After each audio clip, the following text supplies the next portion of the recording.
I'm Steve Early with Roller Planet, and today we are in beautiful Lincoln, Nebraska, and we have a special treat. We get to tour the National Roller Skating Museum.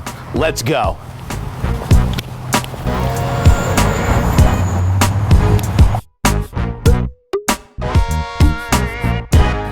All right, so the National Museum of Roller Skating is built in this building. It's built in this old telecommunications building in the early 20th century. Now, this place might be the most secure museum in America.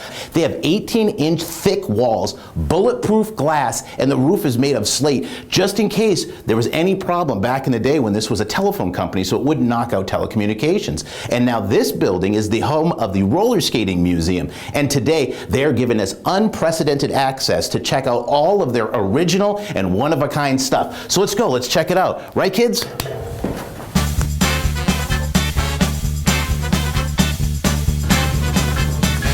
So here at the museum, one of the oldest pieces they have in their collection is one of the first patented skates ever. It's from 1819. So some French guy named Monsieur Petitbled designed these skates with a wooden frame and an inline skate. Now you could get these wheels in either wood, you could get them in metal, or if you're really bougie, you could get these wheels in ivory. Ivory comes from elephants. I don't like that. These are some of the oldest skates known on the planet Earth right here. Look at these things. I don't even know how you skate on them. So these were considered an inline skate with these spherical wheels on the bottom. That's a word, right? Spherical? I don't know. But this is from the Canadian company Doused. Those crazy Canadians. They came up with these. I've never seen these before. I don't even know how you would balance on them. But I want to try.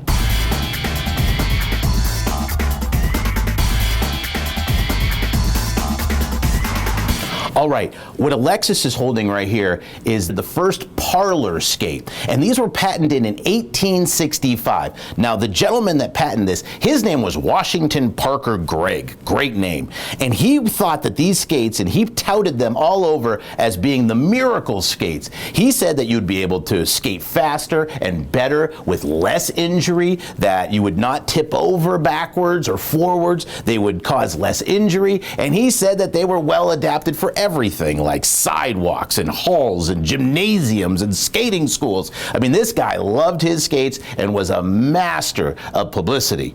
Now, the problem is, I've never seen him before, so I don't know how good his publicity is, because this is the only pair I've ever seen in my life right here.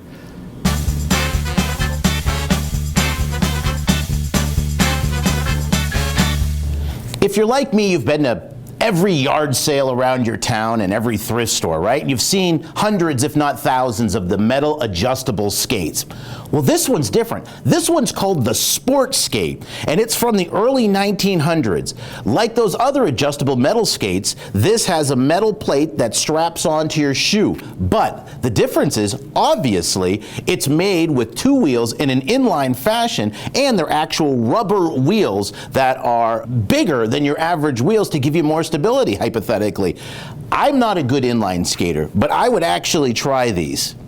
So this is a perfect example of how the need of something fuels the roller skating industry. So there was a guy who was a composer, is a German guy named Giacomo Meyerbeer, and he was doing the opera La Prophète, and he decided he wanted to have the people look like they were ice skating on stage. So he took Legrand's patent of his inline skate to adapt him to his opera. So he made these, and it became a huge success in Paris, and it started the interest of roller skating using the Legrand inline skate on paved street, marble street, and parquet floors throughout France. So if you take a look, this skate now kind of looks like an ice skate to give the effect that blew people's mind in Paris in the 1800s. Absolutely fascinating.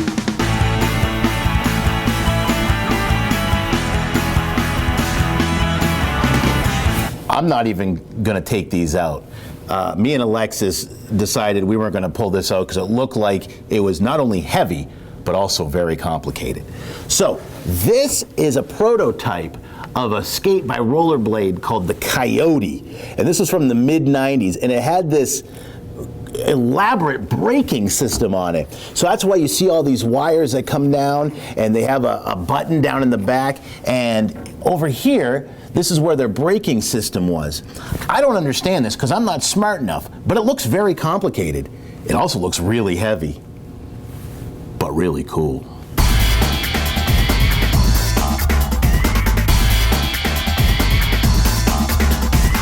I am roller skate nerding out right now. This is one of James Plimpton's original skates. Now, he invented his skates in 1863, but even this is more rare because the Plimpton family donated this to the museum. The guy who invented the modern roller skate, his descendants found this skate and gave it to the museum. And this skate is unusual because this is a skate that he would take to court hearings to demonstrate how he developed his roller skate invention that led to where we are now. This is an experimental forerunner to his patented 1963 skate. This thing is one of a kind and priceless in roller skating. And I'm sitting next to it.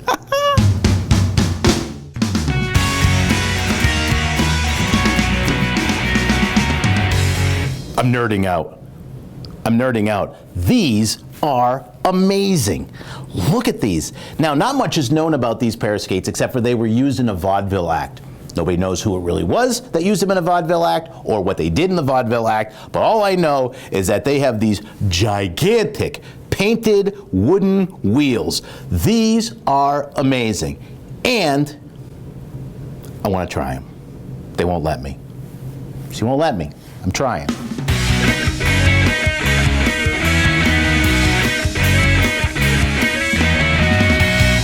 All right, Alexis, these are fascinating. This is the first patent that we know of where someone tried to invent a plate that could hold the roller skate rockers on the bottom and then pop off and then go into, let's show them this, an ice skate. This is fantastic. People have been trying to do this ever since, all the way up till now. So we got these skates right here that have the wheels. They have a rocking mechanism, so they're actually pretty good skates for the most part. This was invented in 1869 by this guy, A.J. Gibson. And these are called a combined roller and skate. And they're very easy to pop off this blade right here. Let's bring it down just a sec. You can have two bolts that pop into the plate and they strap right onto your shoe. This is amazing.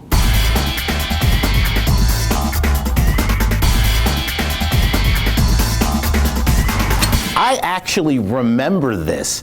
Now, kids, before there was Jimmy Fallon and before there was Jay Leno and Conan, there was this guy named Johnny Carson. And there was 3 TV networks on, and everybody watched him. And I remember on June 14th in 1990, this guy Vernon was on The Tonight Show. Now, I was already very passionate about roller skating. And to see Vernon on The Tonight Show with his motorized skates, and now they're right here. They were made over here with a chainsaw motor, and he would control it with his lever right here. And he said that he could travel around 30 miles an hour.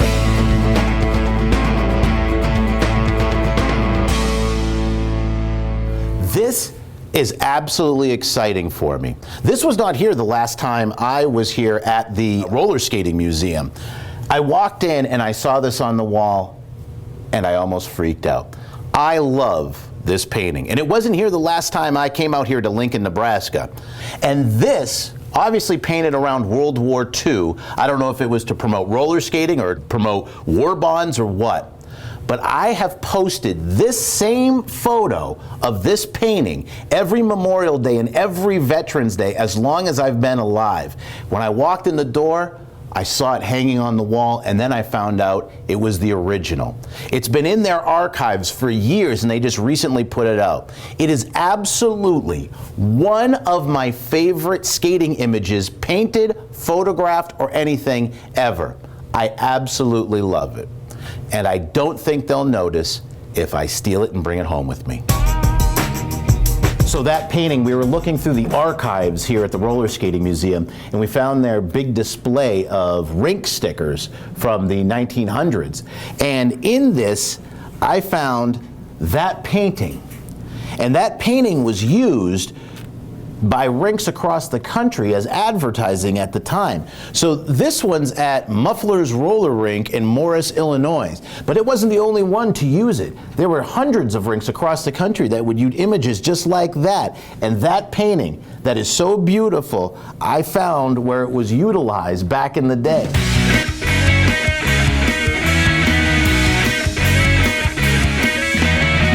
I've traveled all over the United States and I've been to hundreds of roller rinks. And in some of those I've found stilt skates, but I've never found one as old as this right here. This was handmade by famed figure skater Earl Van Horn around the early 1940s. And take a look, they would use these in skate shows. Not only does it have the wooden wheels and the metal frame, but it also has leg braces that goes all the way up and goes around the calves to give added support. And this was worn in all kinds of shows. This thing is absolutely incredible. And for a short guy like me, this might be the answer.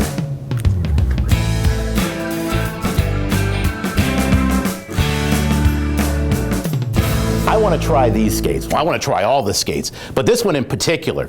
Take a look. This also straps onto your shoe. This was made in 1897, and it had these long leg extensions that really braced your legs. It also had rubber wheels, but the interesting part of these, which are called the Ritter Road skates, is that it had this bar on the bottom, and this lever underneath acts as an automatic brake. So it would have this brake, so you would be able to skate up a hill.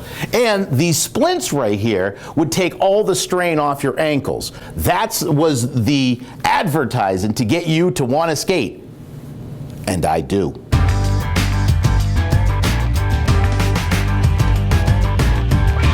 All right, Alexis, these are fascinating. This looks very small because it is. This was made to present to the patent office. This was from 1852 from a gentleman named Joseph Gidman. Now, it has two wooden wheels on the sides and a wheel in the front and a wheel in the back. A unique design at the time. It has this brass to hold it all together, and it was going to have a metal plate. Now, nobody knows if these were ever produced or if there's any full-size ones, so this might be the only one in existence. It's absolutely fascinating. Let's build it. This was fantastic.